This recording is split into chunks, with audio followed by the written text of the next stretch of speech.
Hello students, welcome to our class crack board once again.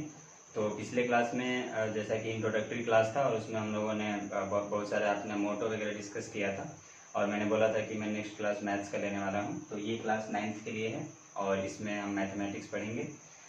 तो चलिए बिना वक्त को गंवाए हुए स्टार्ट करते हैं आज का जो हमारा लेक्चर है। बेसिकली आज जो है हम लोग पोलिनोमियल्स पढ़ेंगे। जो हमारा टॉपिक है मैथमेटिक्स का 9th का एक अच्छा टॉपिक है पोलिनोमियल्स। आज हम लोग पोलिनोमियल्स से स्टार्ट करेंगे। सबसे पहले पोलिनोमियल्स पढ़ने से पहले मैं आप लोगों को सिलेबस बता देना चाहता हूँ कि पूरे 9th का सिलेबस क्या होता है, वेटेज क्या होता है, कितने मार्क्स का किस चैप्टर से कितने मार्क्स आते हैं। तो चलिए सबसे पहले हम लोग सिलेबस की बात करते हैं। सिलेबस की अगर हम बात करें तो पूरे 9th के सिलेबस को हम लोग 6 यूनिट में डिवाइड कर सकते हैं। इसको 6 यूनिट्स में डिवाइड किया जा सकता है।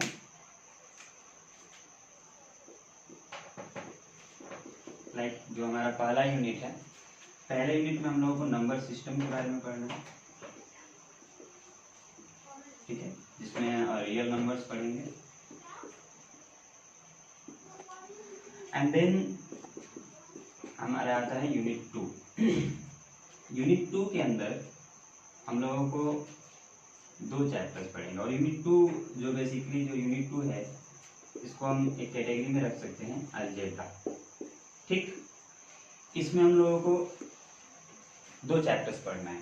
The first chapter will be polynomials, जो कि हम आज इसको स्टडी करेंगे, आज पढ़ेंगे। And the second chapter will be linear equation in 2 variables. आप सब लोग जानते भी होंगे पहले से। तो ये 2 यूनिट हुआ। जो थर्ड यूनिट है, जो पूरे 9th का आप बेसिकली ये बोल सकते हो कि सबसे इंपॉर्टेंट यूनिट, जहां से सबसे ज्यादा मार्क्स आता है, यूनिट 3, जिसको हम लोग जियोमेट्री बोलते हैं। ये थर्ड यूनिट है। एक और बात, आप लोग क्या कीजिएगा, साथ साथ आप लोग सिर्फ लेक्चर देखिएगा मत। आप लोग कॉपी और पेन लीजिएगा और कॉपी पेन पे आप लोग जैसे जैसे मैं लिखवा रहा हूँ जो कुछ भी एक नया कॉपी पे आप लोग नोट डाउन कीजिएगा। जो भी मैं बताऊंगा, जो भी आपको नोट्स प्रोवाइड करूंगा, उन नोट्स को आपको लिखते जाना है।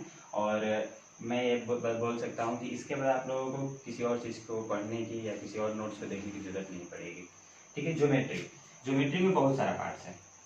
सबसे पहले हम लोग को ज्योमेट्री में पढ़ना है इंट्रोडक्शन टू यूक्लिड ज्योमेट्री।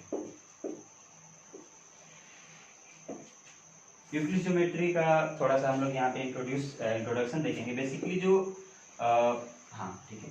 उसके बाद सेकंड हम लोग पढ़ेंगे लाइन्स एंड एंगल्स के बारे में। थर्ड जो होगा वो होगा ट्रायंगल्स। देन ट्रायंगल्स के बाद होगा क्वाड्रिलेटरल। उसके बाद हम लोग एरिया पढ़ेंगे। एरिया ऑफ बेसिकली हम लोग पैरेललोग्राम देखेंगे। ये आपके अकॉर्डिंग टू सिलेबस है, ठीक है। Area of parallelogram and triangles. Triangles के एरिया और पैरेललोग्राम के एरिया के बारे में हम लोग पढ़ेंगे। ये साइन ट्रायंगल का है, तो कंफ्यूज मत करिएगा, स्पेस नहीं होने की वजह से मैंने लिखा है। उसके बाद ज्योमेट्री का ही पार्ट है।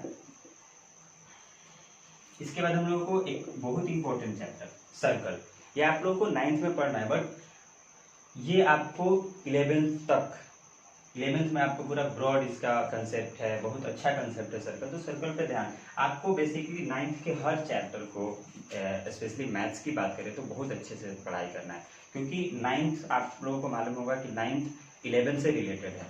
जिस तरीके से 8th क्लास 10th से रिलेटेड है और 10th 12th से रिलेटेड है, वैसे 7th 9th से रिलेटेड है और 9th 11th से रिलेटेड है। तो आप लोगों को 9th को अच्छे से पढ़ना है ताकि आप लोग को 11th में प्रॉब्लम नहीं हो। अगर आप 9th को ऐसे ही जाने देंगे कि छोड़ो ना, इसका मार्क्स तो बोर्ड में आता भी नहीं है, बोर्ड तो 10th होता है, पर अगर आप 9th को अच्छे से नहीं पढ़ेंगे तो 11th में आप लोगों को बहुत ज़्यादा प्रॉब्लम होने वाला है। तो 11th में प्रॉब्लम होने से बचने के लिए आपको 9th में बहुत अच्छे से पढ़ाई करना है। 9th के हर सिलेबस को, 9th के हर चैप्टर्स को काफ़ी बारीकी से देखना है। इसके बाद जो लास्ट है ज्योमेट्री के अंदर, वो है हमारा कंस्ट्रक्शन। थोड़ा बहुत कंस्ट्रक्शन इतना ज़्यादा डीपली नहीं पढ़ना है, बट इतना पढ़ना है कि आपके एग्जाम का जो क्वेश्चन है, क्योंकि आपका जो क्वेश्चन अरेंजमेंट है सीबीएसई का, ये खासियत है सीबीएसई का कि सीबीएसई आपके पूरे सिलेबस से क्वेश्चन पूछता है। हर टॉपिक से पूछेगा, हर सब टॉपिक से पूछेगा। बहुत अच्छा खासा क्वेश्चन अरेंजमेंट होता है। बिहार बोर्ड नहीं है कि कहीं से भी लाके डाल देगा क्वेश्चन, आपके हर टॉपिक से वो क्वेश्चन पूछता है। इसलिए आपको हर टॉपिक पे अलग से मेहनत करना है, हर टॉपिक को कम से कम जानना है कि क्या होता है और अच्छे से पढ़ाई करना है। तो ये 3 यूनिट है। इसके बाद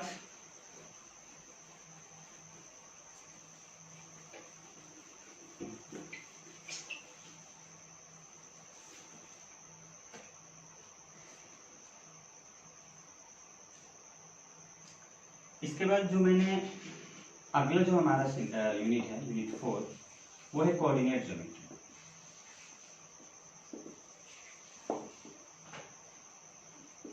ये थोड़ा इजी है, ये ज्योमेट्री जितना वास्ट नहीं है, बहुत ज्यादा इजी है और बहुत काफी कम टाइम में ये खत्म नहीं होगा। ठीक है। उसके बाद यूनिट 5 जो है हमारा, फिर से एक अच्छा चैप्टर, कंसेप्चुअल चैप्टर है, वेटेज भी इसका ज्यादा है, दैट इज मेंसुरेशन।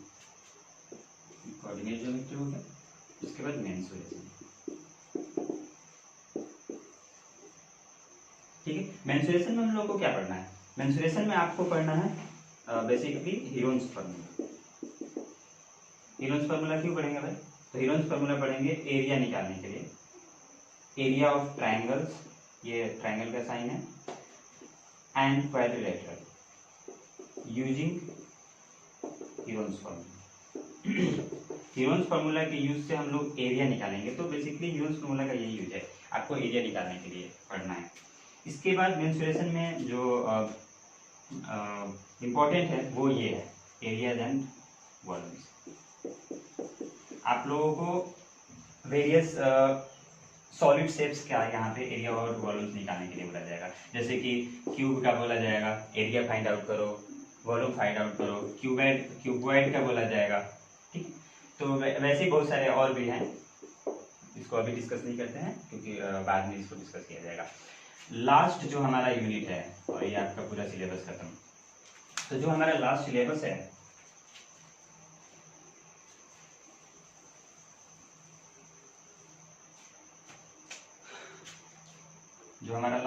है, वो है स्टैटिस्टिक्स एंड प्रोबेबिलिटी।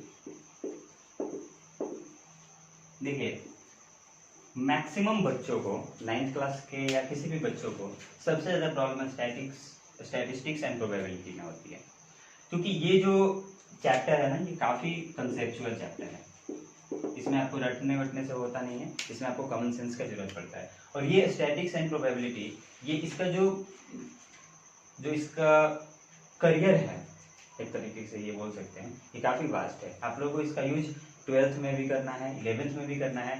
इवन आप जब 12th के बाद जाएंगे, जब हायर स्टडीज के लिए जाएंगे, तो वहाँ पे स्टैटिस्टिक्स एंड प्रोबेबिलिटी बहुत ज़्यादा यूज होता है। जैसे आप अगर कंप्यूटर साइंस पढ़ना चाहते हैं, इंजीनियरिंग करना चाहते हैं अच्छे कॉलेज से, तो आपको स्टैटिस्टिक्स एंड प्रोबेबिलिटी बहुत अच्छे से आना चाहिए। तो हम लोग स्टैटिस्टिक्स एंड प्रोबेबिलिटी पे बहुत ज़्यादा टाइम देंगे, इसको अच्छे से पढ़ेंगे। 2 चीज़ें हैं, 2 चैप्टर्स है जिसको हम लोगों को काफ़ी अच्छे से पढ़ना है।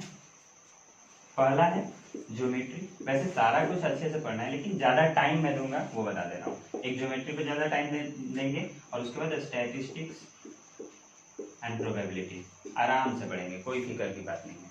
ठीक है, तो ये पूरा सिलेबस है 9th क्लास का। इसी के ये जितना मैंने आपको बताया, यही कुछ पढ़ना है पूरे 9th के पूरे सिलेबस में, और हम लोग कोशिश करेंगे कि सारा कुछ अच्छे से पढ़ें, कुछ छूटे भी नहीं। आप लोग साथ रहिए और कॉपी पे आप लोग पूरा मेंशन करते रहिएगा, जो भी मैं पढ़ाऊंगा उसको कॉपी पे लिखते हुए रहना है। वेटेज की अगर हम बात करें,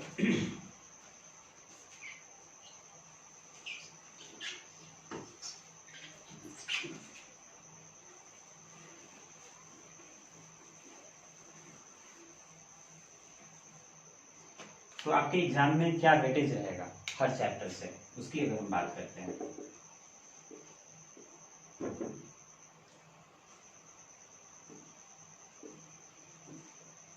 ठीक है, तो सबसे पहले हम यूनिट 1 की बात करते हैं। यूनिट 1 क्या था? नंबर सिस्टम था। सॉरी, ऐसे करते हैं, इधर यूनिट लिखते हैं और इधर मार्क्स लिख देते हैं। ठीक है, ये भी आप लोग लिख लीजिएगा ताकि पता रहता है कि कितना क्या स्टडी करना है। यूनिट 1 की अगर हम बात करें, जो कि हमारा जो चैप्टर नेम है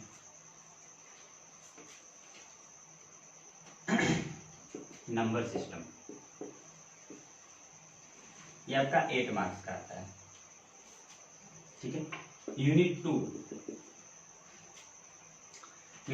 जो कि आपका अलजेब्रा है, जिसमें पॉलिनोमियल्स पढ़ना है और लीनियर इक्वेशन इनटू वेरिएबल्स पढ़ना है, ये आपका आता है 17 मार्क्स का, 17 मार्क्स का, ठीक है। यूनिट 3 की अगर हम बात करें, कोऑर्डिनेट ज्योमेट्री, और ये आता है सिर्फ 4 मार्क्स का। तो ऐसा नहीं है कि छोड़ देना कि 4 मार्क्स का है तो पढ़ ही नहीं, आगे बहुत ज़्यादा यूज है कोऑर्डिनेट ज्योमेट्री का, और 4 मार्क्स बहुत डिपेंड करता है, क्योंकि क्वेश्चन ईजी होते हैं, आसानी से हो जाते हैं। यूनिट 4 जो है ज्योमेट्री, सबसे ज़्यादा मार्क्स इससे आते हैं, मैंने आपको बताया था वेटेज सबसे ज़्यादा है, यानी कि 28 मार्क्स का, 28 मार्क्स का इसमें आएगा, ठीक है। यूनिट 5 जो कि मेंसुरेशन है, इसमें आपका आता है 13 मार्क्स का, ये भी अच्छा है वेटेज। और जो हमारा लास्ट यूनिट है, यूनिट 6 जो है स्टैटिस्टिक्स एंड प्रोबेबिलिटी, इससे आपका आता है 10 मार्क्स का। जब हम इन सारे मार्क्स को एडअप करेंगे ना, ये सारे मार्क्स को एडअप करेंगे तो ये टोटल हो जाता है 80 मार्क्स का। तो आप लोगों को मालूम होना चाहिए कि जो एग्जामिनेशन में टाइम ड्यूरेशन होता है वो 3 आवर्स का होता है, और जो मैक्सिमम मार्क्स होता है वो 80 मार्क्स का होता है, और ये पूरा 80 मार्क्स इस तरीके से आते हैं। ये आपको इंटरनेट पे भी मिल जाएगा कहीं भी, बट आप इसको नोट आउट कर दीजिए। तो ये आपका पूरा सिलेबस और उसके साथ साथ पूरा वेटेज है पूरे 9th क्लास का, इसको आप नोट आउट कीजिए। उसके बाद हम लोग अपना पहला चैप्टर स्टार्ट करेंगे पॉलिनोमियल्स। तो स्टूडेंट्स अब हम लोग स्टार्ट करते हैं पॉलिनोमियल्स। आप लोगों ने देखा कि सिलेबस क्या है, वेटेज क्या है। इसके बाद जो आज हम लोग सबसे पहले पढ़ेंगे वो है पॉलिनोमियल्स, ठीक है। पॉलिनोमियल्स को सबसे पहले समझते हैं कि पॉलिनोमियल्स होता क्या है। देखो, अगर तुम ध्यान दोगे तो पॉलिनोमियल्स का जो फर्स्ट वर्ड है पोली मीन्स होता है मेनी। पोली मीन्स क्या होता है? मेनी, बहुत सारा, सेवरल भी बोल सकते हैं इसको। एंड नोमियल्स लाइक टर्म्स, यानी कि एक ऐसा एक्सप्रेशंस हैविंग सेवरल या many terms, that is called polynomials. इसको हम लोग पॉलिनोमियल्स बोलेंगे। खैर, हम लोग को इतना डिटेल से अभी नहीं देखना कि पॉलिनोमियल्स क्या होता है, जैसे जैसे आगे बढ़ेंगे हम लोग को ज्यादा समझ में आएगा। सबसे पहले हम लोग देखते हैं कि पॉलिनोमियल में स्टार्टिंग कहाँ से होता है, ठीक है। सबसे पहले हम लोग पॉलिनोमियल्स में बात करेंगे कांस्टेंट की। देखो, एकदम बेसिक से ले जा रहे हैं, आपको छोटी छोटी बातों को पहले बता करके तब जाके हम लोगों को पूरा डीपली समझ में आएगा। तो कांस्टेंट क्या होता है? कांस्टेंट मतलब आप जानते हैं, which can not be changed.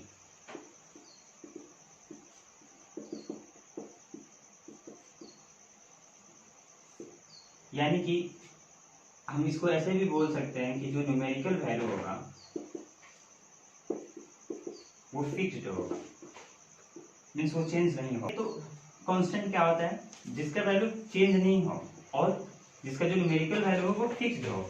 Like अगर हम बोले, फॉर एग्जांपल की अगर हम बात करें कि 5 इज ए कांस्टेंट टर्म। क्यों एक कांस्टेंट टर्म है? Because it can not be changed whether you are on earth or you are in any other planet. अगर इंडिया में 5 का मीनिंग 5 होता है, तो ऑस्ट्रेलिया में, अमेरिका में या इंग्लैंड में कहीं भी 5 का मतलब 5 ही होता है। ये चेंज नहीं हो सकता है। लाइक हम लोग pi is also a constant term, you know why? क्योंकि पाई का वैल्यू क्या होता है? 3.14 समथिंग अप्रोक्सीमेटली अगर हम बात करें तो 3.14 होता है, या इसको हम 22/7 भी बोलते हैं। तो ये भी क्या है? कांस्टेंट है। Pi is constant term, okay. Like -6 it is also constant term. तो ये होता है कांस्टेंट जिसका वैल्यू कभी भी चेंज नहीं हो, ठीक है। कांस्टेंट के बाद हम लोग बात करते हैं वेरिएबल्स की।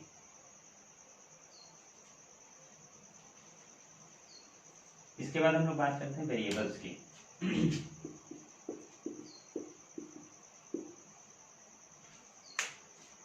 ठीक है।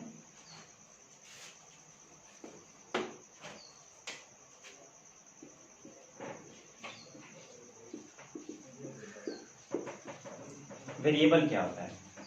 तो जो वेरिएबल होता है वो जस्ट अपोजिट होता है कांस्टेंट का। इट मीन्स कि जो कांस्टेंट होता है वो कैन नॉट बी चेंज, वो चेंज नहीं हो सकता है, जबकि जो वेरिएबल होता है कैन बी चेंज्ड, यानी कि हुज न्यूमेरिकल वैल्यू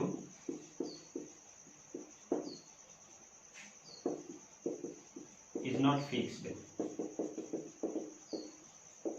इसको हम ऐसे भी बोल सकते हैं कि असाइंड मेनी न्यूमेरिकल वैल्यूज। देखो एग्जाम में कभी भी तुमसे ये नहीं पूछा जाएगा कि कांस्टेंट टर्म को डिफाइन करो या वेरिएबल टर्म्स को डिफाइन करो, बट हम यहाँ पे थोड़ा बहुत लिखवा दे रहे हैं ताकि आपको सिर्फ समझ में आए। आपको सिर्फ समझ में आना चाहिए कि कांस्टेंट क्या होता है, वेरिएबल क्या होता है। वेरिएबल मतलब कि जो चेंज हो जाए, वैरी करे, विच वैरी। लाइक अगर हम तुमसे ये बोले x, अब x की अगर हम बात करें, मेरा मन किया कि हम x को असाइन कर देते हैं 7, पर मेरे पार्टनर सुधीर को मन किया कि भाई हम 7 नहीं x को 9 असाइन करेंगे, तो वो बोला कि x 9 हो जाएगा। कहीं जाके x को हमने 4 3 2 1 लाइक इस तरीके का नंबर दे दिया। तो आप क्या देख रहे हो, क्या डिफरेंस है? कांस्टेंट यानी कि 5 6 -1 जो फिक्स है, ये सुधीर 5 बोलेगा तो हम भी 5 ही बोलेंगे, है ना। लेकिन x का वैल्यू जो है कहीं पे 7 भी हो सकता है, कहीं पे 9 भी हो सकता है, कहीं पे इतना भी हो सकता है, कुछ भी हो सकता है, एनीथिंग। ये असाइन करेगा, मेनी न्यूमेरिकल वैल्यूज को असाइन करेगा एक। तो इसको हम लोग बोलते हैं वेरिएबल। वेरिएबल क्या हो सकते हैं? x is a variable, y is also variable. तो कुछ भी तुम सोच लो a से लेकर z तक, वो सारे क्या है? वेरिएबल है, ठीक है। तो ये डिफरेंस है कांस्टेंट का और वेरिएबल का। नाउ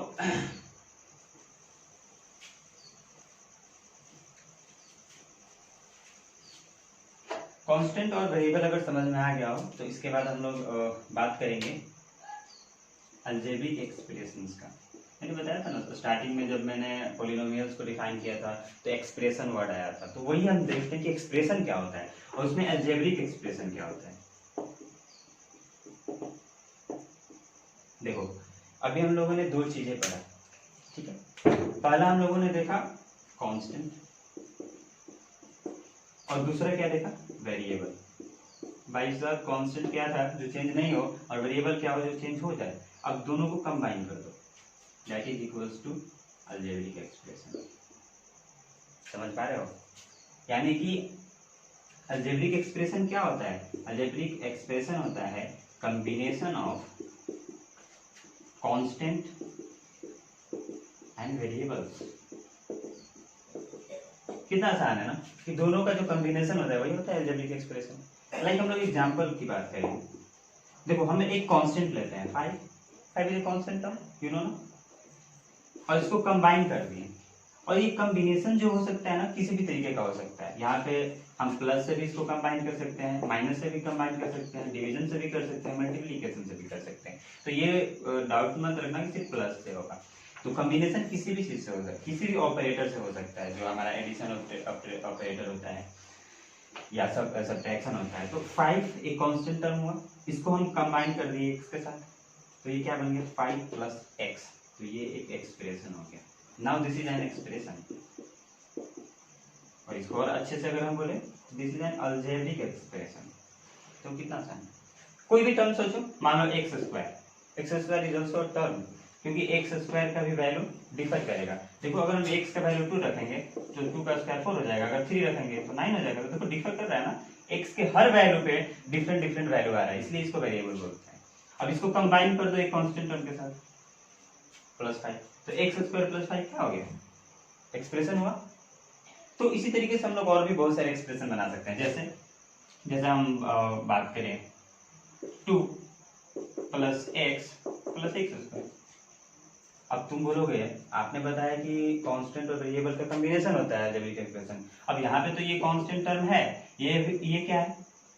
ये वेरिएबल है, ये भी वेरिएबल है। तो तुम बोलोगे तीन चीजों को कंबाइन कर दी। तो कॉम्बिनेशन का मतलब बाबू ये नहीं होता है कि सिर्फ दो को कंबाइन कर, कितने को भी कंबाइन करो, कितना भी कांस्टेंट टर्म को कंबाइन कर दो, कितने भी वेरिएबल को कंबाइन कर दो, सारे जो मिल के बनेंगे, जो पूरा एक मिल के जो ये कंबाइन बन रहे हैं, इसको बोलते हैं algebraic expression. So now I hope कि आप लोगों को ये समझ में आ गया होगा कि अलजेब्रिक एक्सप्रेशन क्या होता है। ठीक है, नाउ हाँ नोट डाउन करना है। ठीक है, अब हम लोग देखो अलजेब्रिक एक्सप्रेशन में ये देखेंगे कि क्या क्या होती हैं, क्या क्या चीजें उसमें होती हैं। सबसे पहले एक हम अलजेब्रिक एक्सप्रेशन लेते हैं। ठीक है, एक बड़ा सा ले लेते हैं। ठीक है, मान लो अगर हम ले लिए 4x का पावर 4 प्लस 3x का cube plus 2x square plus 3x plus 9, ये एक्सप्रेशन है। Is this algebraic expression? Yes of course. क्यों? क्योंकि ये एक क्या है, वेरिएबल है, ये भी एक वेरिएबल है, ये भी एक वेरिएबल है, ये भी वेरिएबल है, कांस्टेंट। तो देखो कॉम्बिनेशन है ना, कॉम्बिनेशन है कि नहीं है, ये एक कॉम्बिनेशन है, इसलिए इसको हम क्या बोलेंगे, अलजेब्रिक एक्सप्रेशन बोलेंगे। ठीक है, अब हम लोग इसमें बात करते हैं कुछ चीजों की। ये देखो ये एक इंडिपेंडेंट टर्म दिख रहा है तुमको, इसको हम लोग बोलते हैं टर्म। इसको क्या बोलते हैं, टर्म। ये जो होगा ये भी एक टर्म होगा, ये जो होगा ये भी एक टर्म होगा, ये भी एक टर्म कहलाएगा, और एक ये भी टर्म कहलाएगा, जिसको हम कांस्टेंट टर्म बोलते हैं। तो देखो इसमें कितने टर्म्स हो गए, 1 2 3 4 5। तो अगर आपसे कोई पूछे कि कितने टोटल टर्म्स हैं, तो टोटल टर्म्स कितने हैं, total terms equals to 5। So easy. So this is about algebraic expression and terms, and it's a combination of constant and variables, whatever you can say. Now अब हम लोग so next हम बात करते हैं, थोड़ा यहाँ पे ध्यान देना है। अब आपका मेन एक्चुअल जो आपका चैप्टर है वो स्टार्ट होता है। अब हम लोग देखते हैं जनरल इक्वेशन। क्या यार मीनिंग नहीं आ रहा है मुझे जनरल का, अच्छा यही होता है जनरल एक्सप्रेशन ऑफ पॉलिनोमियल। ये क्या है भाई, देखो इसको हम डिफाइन तो नहीं करेंगे, एक टर्म लिख रहे हैं, उससे आपको पूरा समझ में आ जाएगा कि जनरल एक्सप्रेशन क्या होता है पॉलिनोमियल का। देखो मान लो हम लिख रहे हैं, थोड़ा सा यहाँ पे फोकस करना है, अच्छे से देखना है। ठीक है, ए नॉट, इसको नॉट पढ़ा जाता है, A naught plus a1 x plus a2 x square plus a3 x cube dot dot dot ऐसे चलते जाएगा, a4 x power 4 a5 x power 5। ठीक है, और ये कहाँ तक जाएगा, देखो ये लास्ट कहाँ तक जा सकता है, मान लो हम n सपोज मान लेते हैं कि जो 1 2 3 4 5 ऐसे बढ़ते बढ़ते बढ़ते बढ़ते एक वेरिएबल n हमने ले लिया, n तक जा रहा है, और इसका जो x का पावर होगा वो क्या होगा, n होगा। इसके पहले क्या आएगा, अगर हम तुमसे पूछे कि 2 के पहले क्या आएगा तो 1 आता है, अगर हम आपसे पूछे कि 3 के पहले क्या आता है तो 2 आता है, तो n के पहले क्या आएगा, n माइनस 1 आएगा, यानी कि n से एक कम आएगा। इसी पावर में भी तो होगा ना, देखो पावर बढ़ रहा है, यहाँ पे कुछ नहीं पावर था। देखो a0 का मतलब क्या होता है, एक चीज हमेशा याद रखना, a0 के साथ भी x है पर पावर 0 है। देखो पावर 0, पावर 1, पावर 2, पावर 3, ऐसी पावर बढ़ते जा रहा है, बढ़ते जा रहा है, इंक्रीज करते जा रहा है, और ये कहाँ तक जा रहा है, पावर n तक जा रहा है। n मीन्स n एक वेरिएबल ले लो, मान लो 10 तक जा रहा होता तो n का वैल्यू 10 हो जाता, 15 तक जाता तो n का वैल्यू 15 हो जाता। तो ये पावर ऐसे ही इंक्रीज कर रहा है, तो एक पावर कम होगा ना इसके पहले वाला, तो इसको हम क्या लिखेंगे, n minus. So easy, and this is a general expression of any polynomial. तुम जो भी पॉलिनोमियल दुनिया में देखोगे, आगे जितने भी पॉलिनोमियल्स के बारे में पढ़ोगे, वो सारे इसी फॉर्म में होते हैं। कहीं ना कहीं जब तुम इसको मैच करोगे तो ये फॉर्म ही तुम्हारा मिलेगा, यही बेसिकली तुम्हारा फॉर्म होता है। ये भारी भरकम है, इसको याद नहीं रखना है। इसमें कुछ इंपॉर्टेंट चीजें हैं जो मैं आपको बताऊंगा। ठीक है, सबसे पहले अगर हम बात करें, अगर हम आपसे पूछें कि ये पॉलिनोमियल कैसा है, कैसा है ये पॉलिनोमियल, तो हम इसको बोलेंगे कि ये पॉलिनोमियल जो है x में है। ये पॉलिनोमियल किस में है, x में है। क्यों x में है, कि यहाँ पे जो वेरिएबल तुम देख रहे हो क्या है, x है, ये सारे वेरिएबल क्या है, x है, इसलिए जो पॉलिनोमियल है वो x का पॉलिनोमियल है ऑफ डिग्री n।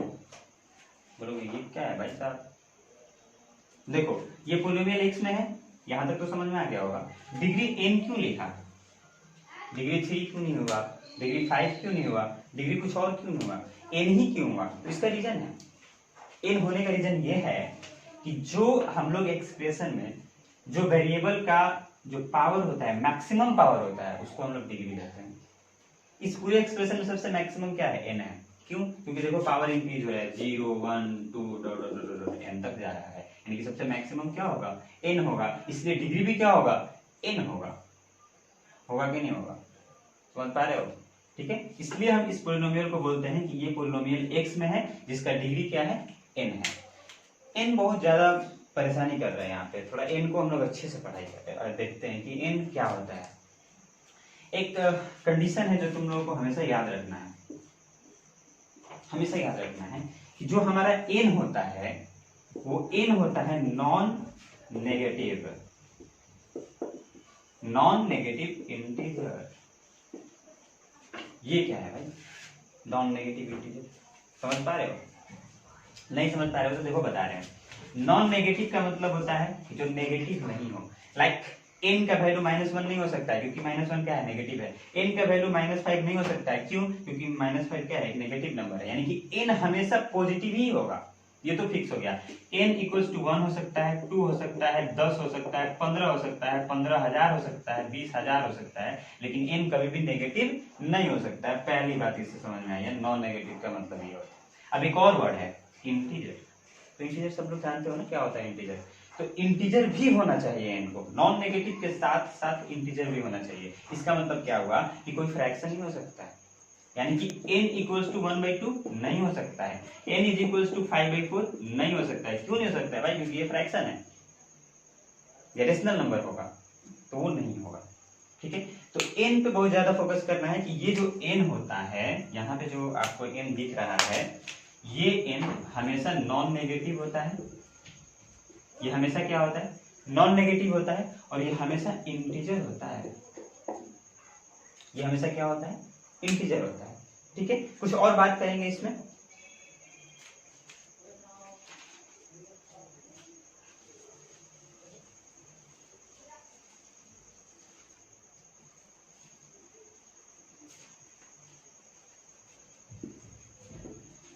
देखो अगर छूट गया होगा तो आप लोग वीडियो को पॉज कर करके पहले सारा कुछ नोट डाउन करते रहना। ठीक है, नोट डाउन करोगे तो बाद में याद रहेंगी चीजें। ठीक है ना, इसमें और चीजें हम लोग देखते हैं कि क्या क्या होता है भाई साहब एक पोलिनोमियल के एक्सप्रेशन में। देखो इस पे हम ज्यादा टाइम देंगे थोड़ा सा, क्योंकि ये समझना है। ठीक है ना, इसमें आपको ध्यान देना है, कोई भी कांस्टेंट टर्म, एक चीज एक लॉजिक बता रहे हैं, कोई भी कांस्टेंट टर्म क्या एक्सप्रेशन होता है? क्या पूछ दिए, मान लो अगर हम बोले 5, क्या 5 एक एक्सप्रेशन है? हाँ है। क्यों है भाई? क्योंकि देखो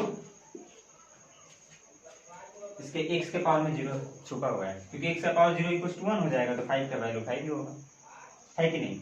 वैसे ही अगर हम बात करें कि इस एक्सप्रेशन में, इस पोलिनोमियल एक्सप्रेशन में, इस पोलिनोमियल एक्सप्रेशन में कांस्टेंट टर्म क्या है? तो कांस्टेंट टर्म क्या है? a0 है। ठीक है, a0 क्या है हमारा? कांस्टेंट टर्म है। एक चीज और, यहाँ पे क्योंकि ये n डिग्री का पोलिनोमियल है, तो जो यहाँ पे n होना चाहिए वो 0 नहीं होना चाहिए। n 0 नहीं होना चाहिए। क्यों नहीं होना चाहिए हम आपको बताएंगे थोड़ी देर बाद। ठीक है, उसके बाद और चीजें ये देखना है कि जो a0, a1, a2, a3 an जो आपको ये दिख रहा है ना, a0, a1, a2, a3, an-1 an तक, ये जो होने चाहिए ये रियल नंबर्स होने चाहिए। क्या होने चाहिए? रियल नंबर्स होने चाहिए, फ्रैक्शन वगैरह नहीं होना चाहिए। ठीक है, उसके बाद सॉरी फ्रैक्शन हो सकता है, रियल नंबर्स होना चाहिए। उसके बाद हम ये भी बोलते हैं कि जो ये a0, a1, a2, a3 है, a0, a1, a2 an, इसको हम बोलते हैं कोएफिशिएंट, कोएफिशिएंट ऑफ, ये तो a0 क्या होगा, x का पावर 0 का कोएफिशिएंट, और a1 क्या होगा, x का, a2 क्या होगा, x² का, a3 क्या होगा x3 का। वैसे ही an किसका होगा, x का पावर n का। तो अगर हम तुमसे पूछे कि x का पावर n का कोएफिशिएंट क्या है, तो an है, ये कोएफिशिएंट है। अगर हम तुमसे पूछे कि an माइनस वन का coefficient x raise to the power n minus one का कोएफिशिएंट क्या है, तो an माइनस वन ये कोएफिशिएंट है। a3 क्या है, कोएफिशिएंट है। a2 क्या है, कोएफिशिएंट है। a1 क्या है, कोएफिशिएंट है। a0 क्या है, कोएफिशिएंट है। तो ये सारे कोएफिशिएंट होते हैं। और ये जो आपको a0 प्लस a1x, ये जो a1x है या a2x स्क्वायर है डॉट डॉट, तो इसमें जो a1x दिख रहा है आपको, ये एक सेपरेट टर्म है, इसको हम टर्म बोलते हैं। ये जैसे बताया मैंने पहले भी, ये पूरा कंबाइन क्या होगा, टर्म होगा, ठीक है। और अलग से मैंने बता दिया कि a0 a1 वगैरह क्या होता है, कोएफिशिएंट होता है। तो इतना कुछ होता है एक जनरल एक्सप्रेशन में पॉलिनोमियल का। आगे बढ़ते हैं और हम एक पॉलिनोमियल लिखते हैं ताकि आप लोगों को अच्छे से समझ में आए। देखो सपोज मैंने एक पॉलिनोमियल लिखा कि 2x square plus 4x plus 6 एक पॉलिनोमियल है कि नहीं है ना भाई, बिल्कुल है। अब देखो हम इसको कैसे पढ़ेंगे कि polynomial in x of degree 2। क्यों भाई, ऐसा क्यों? क्योंकि देखो ये x में पॉलिनोमियल है कि नहीं, और इसको हम fx से डिनोट करते हैं पॉलिनोमियल को। ये बस एक डिनोशन है, इससे ज्यादा परेशान नहीं हो। इसका मतलब ये हुआ कि ये एक पॉलिनोमियल है जो x का पॉलिनोमियल है। ये अंदर वाला जो ऑपरेटर है ना x है, यानी कि x का ये पॉलिनोमियल है। डिग्री 2 क्यों है, क्योंकि इसका मैक्सिमम डिग्री क्या है, देखो 2 है। x का मैक्सिमम डिग्री क्या है, 2 है, इसलिए डिग्री इसका, इस पूरे पॉलिनोमियल का डिग्री क्या होगा, 2 होगा। इस पूरे एक्सप्रेशन का डिग्री क्या होगा, 2 होगा। अगर हम एक और एक्सप्रेशन लेते हैं, मान लो p ऑफ x, या हम इसको इस बार p ऑफ y लेते हैं और लिखते हैं कि 3y cube plus 2y square plus 3y plus 8। तो ये भी एक एक्सप्रेशन है, एक्सप्रेशन है कि नहीं भाई साहब। देखो ये y में है, ये पॉलिनोमियल किस में है, this is polynomial in y, polynomial in y of degree 3, of degree 3। तो ये भी एक पॉलिनोमियल है, ठीक है। तो इतना कुछ आपको समझ में आया होगा। और जो इसके पहले मैंने जनरल एक्सप्रेशन लिखा था, जैसे a0 plus a1x plus a2x square plus an x power n, देखो ये मैंने बताया था कि ये जनरल एक्सप्रेशन होता है, यानी कि जितने भी पॉलिनोमियल है इस पॉलिनोमियल को सेटिस्फाई करेगा। कैसे सेटिस्फाई कर रहा है, देखो इसका पावर क्या हो रहा है, यहाँ पे x का पावर 0 है, यहाँ x का पावर 1 है, तो पावर 0 1 2 3 4 5 6 ऐसे बढ़ रहा है, ठीक है। यहाँ देखो 6 के पास क्या है, x का पावर 0 है, देखो x का पावर 0, x का पावर 1, x का पावर 2, बढ़ रहा है कि नहीं पावर, यानी कि इसको सेटिस्फाई कर रहा है। यहाँ पे इसका कोएफिशिएंट a0 है, इसका a1 है, यहाँ पे a2 है, तो इसका यहाँ पे कोएफिशिएंट क्या है, 6 है, 4 है, 2 है। तो अगर आपसे कोई पूछेगा कि कोएफिशिएंट ऑफ x स्क्वायर क्या है, तो कोएफिशिएंट ऑफ x स्क्वायर क्या है, 2 है। यहाँ पे अगर तुमसे कोई पूछेगा कि कोएफिशिएंट ऑफ y क्यूब क्या है, 3, ठीक है, ये हो गया। इसके बाद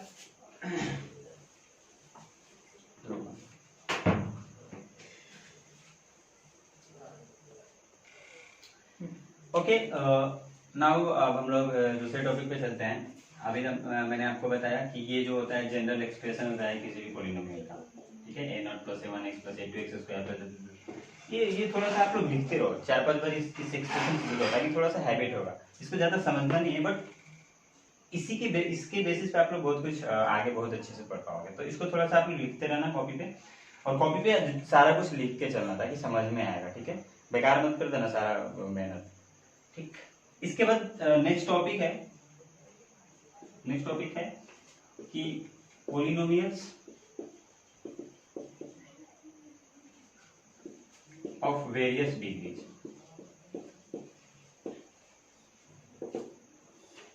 पॉलिनोमियल्स ऑफ वेरियस डिग्रीज, यहाँ पे डिग्रीज के अच्छा गलत है, ओके चलो ठीक है। डिग्रीज के अकॉर्डिंग पॉलिनोमियल्स को हम लोग डिवाइड करेंगे, कितने तरीके के पॉलिनोमियल्स होते हैं अकॉर्डिंग टू डिग्री। यहाँ पे हमने क्या देखा था, इसका डिग्री, इस पॉलिनोमियल का डिग्री क्या था, n था, डिग्री इक्वल्स टू n। क्यों n था? n इसलिए था क्योंकि n is the maximum power of the expression of the term, जो एक से यहाँ पे आया है इसका मैक्सिमम यही है n, इसलिए इसको डिग्री हमने n लिया था। वैसे हो सकता है किसी का पावर 1 ही हो मैक्सिमम, किसी का 0 हो सकता है ना। तो according to degree we can classify polynomials into various categories. Like जो पहला हमारा है वो है लीनियर पोलिनोमियल। पहला क्या है? तो इसको हम लोग लिखेंगे क्या कि the polynomial having degree 1 is called linear polynomial. As simple as that. है कि नहीं सिंपल? आपको बस ये याद रखना है भाई साहब, क्योंकि आपसे कोई डिफिनेशन पूछेगा नहीं, एग्जाम में आपको कभी डिफिनेशन मेंशन करने के लिए नहीं आएगा। तो द पोलिनोमियल हैविंग डिग्री 1, एक ऐसा पोलिनोमियल जिसका डिग्री 1 हो, उसको हम लोग क्या बोलते हैं? लीनियर पोलिनोमियल बोलते हैं। ठीक है, इसमें जो हम लोग बात करेंगे फॉर्म की बात करते हैं कि जो लीनियर पोलिनोमियल होते हैं किस फॉर्म में होते हैं। डिग्री 1 का मतलब क्या होता है? देखो भाई साहब, डिग्री 1 का मतलब क्या होता है कि अगर x का पोलिनोमियल है तो x होगा सिर्फ। बोलो क्यों? एक्स स्क्वायर नहीं हो सकता है? नहीं हो सकता है एक्स स्क्वायर। एक्स स्क्वायर क्यों नहीं हो सकता है? क्योंकि अगर हम एक्स स्क्वायर लिख देंगे तो उसका तो डिग्री 2 हो जाएगा। 2 होगा क्या? क्योंकि मैक्सिमम डिग्री लिया जाता है। तो यहाँ पे x का मैक्सिमम डिग्री क्या होगा? अगर सिर्फ x है किसी एक्सप्रेशन में तो इसका मैक्सिमम डिग्री 1 होगा। तो इसलिए इसको हम लोग क्या बोलेंगे? लीनियर पोलिनोमियल बोलेंगे। तो इसका जो जनरल फॉर्म होता है लीनियर पोलिनोमियल का वो होता है ax प्लस b। बोलोगे ये क्या है भाई साहब? और यहाँ पे कंडीशन होता है कि a should not equal to 0 and a and b should be real numbers. ये कैसे हुआ? होगा ax प्लस b को अगर हम ध्यान से देखें, ठीक, मिटाओ बहुत गंदा हो गया है। अगर हम कंसंट्रेट करें ax प्लस b पे, हम इसको fx भी लिख सकते हैं। अगर हम x प्लस b को ध्यान दें तो इसका डिग्री कितना है? 1 है। क्यों भाई साहब 1 है? क्योंकि ये एक एक्सप्रेशन है। देखो b एक कांस्टेंट टर्म हो सकता है, कुछ भी हो सकता है b, लेकिन ये एक वेरिएबल ही होगा क्योंकि ये x के साथ है। तो इसका मैक्सिमम डिग्री क्या है? 1 है, क्योंकि b के साथ का जो x है उसका जो डिग्री है 0 है। ठीक है, तो यहाँ पे मैक्सिमम डिग्री कितना हो रहा है? 1 हो रहा है, इसीलिए इसको लीनियर पोलिनोमियल बोलेंगे। ठीक है, सेकंड जो है हमारा वो है क्वाड्रेटिक पोलिनोमियल। 10th में पढ़ोगे, 10th में आपको क्वाड्रेटिक इक्वेशन पढ़ना बहुत डिटेल्स में, तो ये जान लेते हैं कि क्वाड्रेटिक पोलिनोमियल क्या होता है। तो इसको भी हम लोग क्या डिफाइन करेंगे कि द पोलिनोमियल हैविंग डिग्री 2 इसको क्वाड्रेटिक पोलिनोमियल, ऐसा पोलिनोमियल जिसका डिग्री कितना होगा? 2 होगा। तो जैसे 2x square plus 4x plus 6, ये क्वाड्रेटिक पोलिनोमियल होगा। क्यों होगा भाई? क्योंकि इसका जो मैक्सिमम डिग्री है 2 है। देखो x का मैक्सिमम डिग्री क्या है? 2 है, तो इसलिए इसका डिग्री 2 है, इसलिए इसको क्वाड्रेटिक पोलिनोमियल बोलते हैं। इसका जो जनरल फॉर्म होता है जिसे पूरी दुनिया जानती है वो होता है ax square plus bx plus c। देखो ये एक एक्सप्रेशन है और इस एक्सप्रेशन का जो मैक्सिमम डिग्री है 2 है, इसलिए इसको क्वाड्रेटिक पोलिनोमियल बोलेंगे। और इसका जनरल फॉर्म होता है जहां पे a 0 नहीं हो सकता है। देखो अभी बताएं a 0 क्यों नहीं हो सकता, यहाँ पे भूल गए थे बताना। अगर सपोज मान लो a 0 हो गया, a को मैंने 0 कर दिया, भाई साहब मेरा मन किया कि भाई तुम a 0 हो जाओ, हो गया 0। अगर a 0 हो गया तो 0 को किसी भी टर्म से मल्टीप्लाई करोगे तो ये पूरा वैल्यू 0 हो जाएगा, शून्य हो जाएगा। बचेगा क्या? b बचेगा, है कि नहीं भाई? x प्लस b में अगर x 0 के बराबर हो गया, एक में से ये पूरा 0 हो गया, तो बचा क्या? b। तो b अब अकेला बच गया, तो ये तो पोलिनोमियल हुआ ही नहीं, इसको तो हम बोलेंगे ही नहीं। ठीक है ना। ये इसका तो फिर तो हम बोलेंगे कि ये जीरो, अगर पोलिनोमियल है भी तो हैविंग डिग्री जीरो, क्योंकि इसके साथ x का पावर जीरो छुपा रहता है कि नहीं। इसलिए वन लीनियर होने के लिए क्या होना चाहिए, a को यहाँ पे जीरो नहीं होना चाहिए, ठीक है। उसी तरीके से यहाँ भी a जीरो नहीं हो सकता है। a अगर जीरो हो गया, मान लो मेरे पास ये पोलिनोमियल था 2x square plus 4x plus 6 और मैंने a को जीरो कर दिया, सॉरी x को जीरो कर दिया। a मीन्स क्या कि x स्क्वायर का जो कोएफिशिएंट है, अगर x स्क्वायर का कोएफिशिएंट 2 के बदले में अगर मैंने जीरो कर दिया तो zero multiply by something is zero, ये पूरा वैल्यू खत्म, यानी कि इसका कोई मतलब ही नहीं है। तो बचा क्या भाई साहब, 4x प्लस 6 बच गया। ये तो लीनियर है, ये तो लीनियर पोलिनोमियल है, फिर तो ये क्वाड्रेटिक होगा ही नहीं। इसीलिए कंडीशन होता है कि a जीरो के बराबर नहीं होना चाहिए। और second condition, famous condition, abc should be real numbers,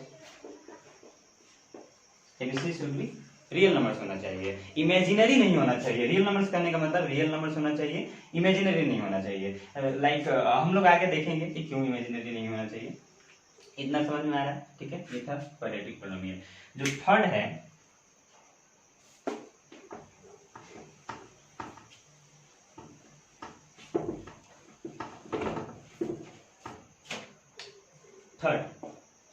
third है क्यूबिक पोलिनोमियल।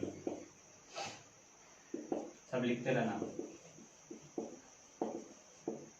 जिसको कोई डाउट हो, जिसको कुछ सजेशन देना हो कि सर आप बहुत ज़्यादा स्पीड में पढ़ा रहे हैं या बहुत ज़्यादा स्लो पढ़ा रहे हैं, तो आप लोग कमेंट बॉक्स में या जो हम लोग का व्हाट्सएप ग्रुप नंबर है वहाँ पे आप लोग मेंशन कर देना, ठीक है। जो भी प्रॉब्लम होगा, आप जो भी सजेशन देना चाहते हैं सब कुछ दे सकते हैं, हम लोग उस पर काम करेंगे।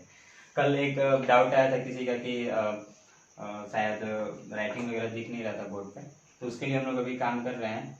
माइक का भी अभी प्रॉब्लम है, क्योंकि अभी लॉकडाउन चल रहा है तो माइक भी नहीं मिल रहा है। कुछ दिन के बाद, लॉकडाउन के बाद हम लोग माइक भी खरीदने वाले हैं, तो सब कुछ ठीक हो जाएगा टाइम के साथ साथ। अभी तो जस्ट शुरुआत है, ठीक है, बस थोड़ा साथ देते रहिए। हाँ भाई साहब, आज तो एक भी बार नहीं बोले, लाइक, सब्सक्राइब और बेल आइकन को दबाना नहीं भूलें, बोलना पड़ता है, याद नहीं रहता है ना आप लोगों को। तो ये नहीं कि सिर्फ पढ़िएगा, थोड़ा सा साथ भी दीजिएगा हम लोगों का, ताकि ज़्यादा से ज़्यादा बच्चे पढ़ पाएँ, पूरे इंडिया में पढ़ पाएँ, ठीक है। क्यूबिक पोलिनोमियल, चलो बढ़ते हैं। तो इसका भी वही, the polynomial having degree 3 degree वाले को क्यूबिक बोलेंगे। इसका जनरल फॉर्म क्या होगा, जनरल फॉर्म की अगर हम बात करें तो x का पावर यहाँ पे 3 आ जाता है। देखो x का पावर 3 ले लिए तो यानी कि क्यूबिक हो गया, यानी कि डिग्री 3 हो गया, और बाकी सब तो 3 से कम ही लेंगे, तो bx square plus cx plus d, ABCD पढ़ना है ना। यहाँ भी सेम कंडीशन, a जीरो नहीं होना चाहिए। क्यों नहीं होना चाहिए a जीरो, क्योंकि अगर हम a को जीरो कर दिए तो ये पूरा टर्म ही खत्म हो जाएगा, क्योंकि किसी भी टर्म को जीरो से मल्टीप्लाई करोगे तो ये जीरो हो जाएगा, ये पूरा वैल्यू खत्म हो जाएगा। बचेगा सिर्फ bx square plus cx plus d, और bx square plus cx plus d क्या है, क्वाड्रेटिक है, तो क्यूबिक रहेगा ही नहीं, इसीलिए a को जीरो नहीं होना चाहिए।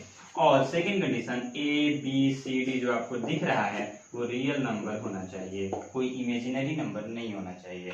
ये हो गया आपका क्यूबिक पोलिनोमियल। क्यूबिक पोलिनोमियल के बाद जो चौथा है वो है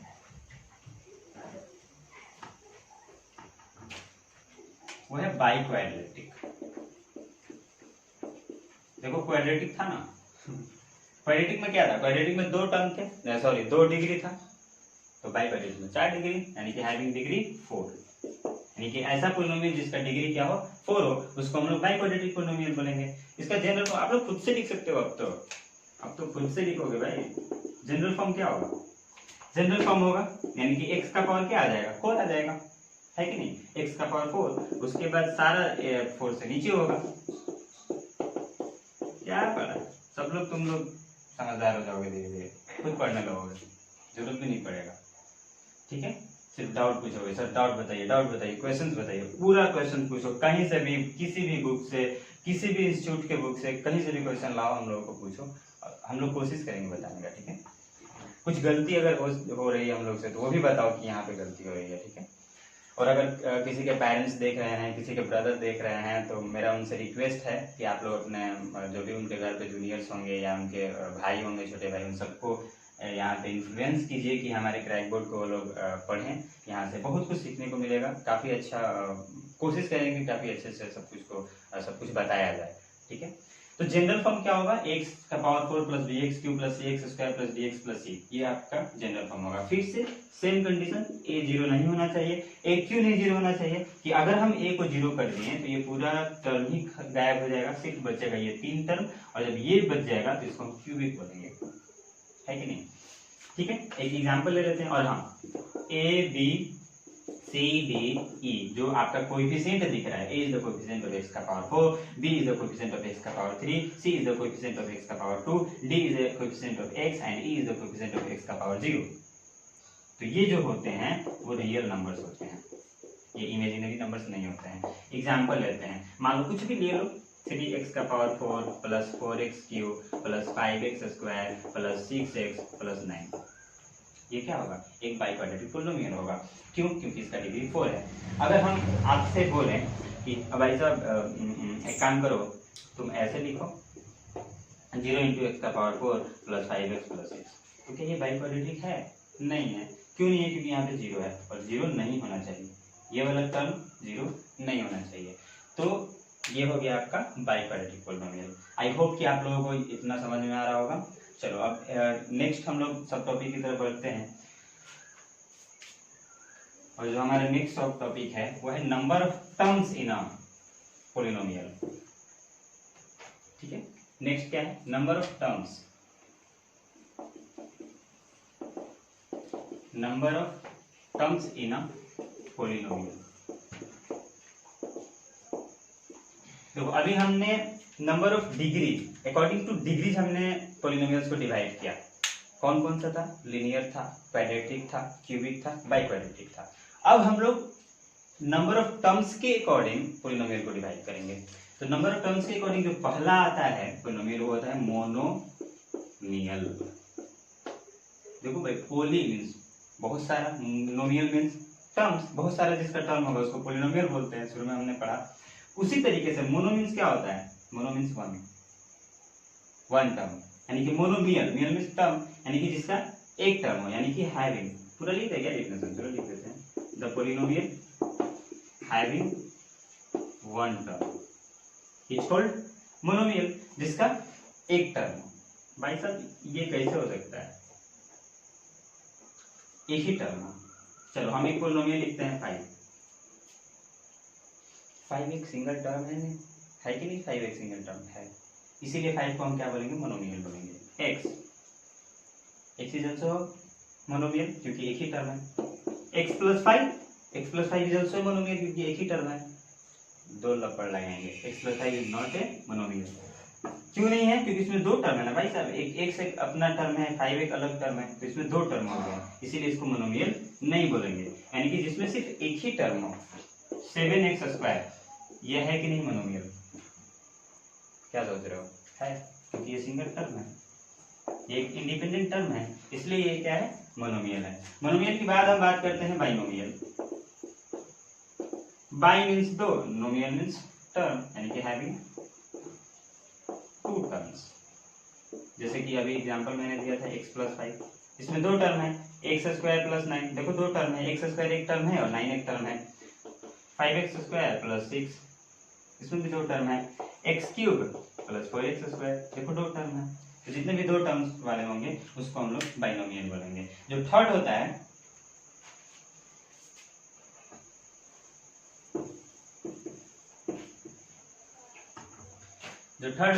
वो होता है ट्राइनोमियल।